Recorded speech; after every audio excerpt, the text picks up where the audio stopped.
Ние како Министерство за култура, значи, во изминатиот период и ќе продолжиме во таа насока, транспарентно информираме јавноста, значи за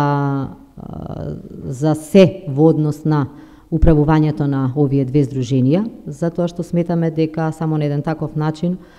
и авторите може да имаат поголема достапност, но морам да кажам дека и самите автори треба да си бараат што поголема отчетност од самите здруженија, да бидат што поагилни, што се вели, и да бараат што повеќе информации, бидејќи здруженијата, пак ќе кажам, функционираат и работат во интерес на авторите. Авторите мора да имаат достапност до сите податоци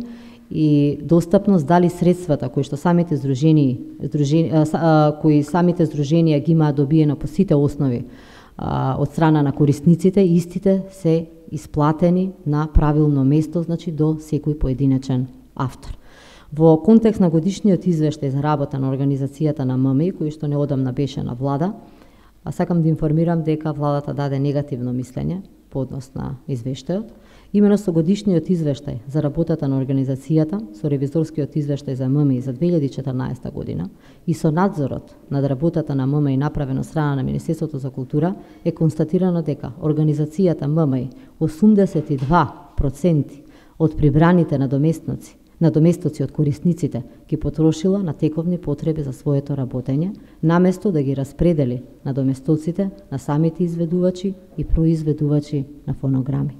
Оваа постапка е спротивна на член 144 став 6 од законот, каде е утврдено дека за покривање на вкупните трошоци за работата на организацијата може да се користат средства од прибраните надоместоци во износ кој не надминува повеќе од 15% од вкупно прибраните надоместоци.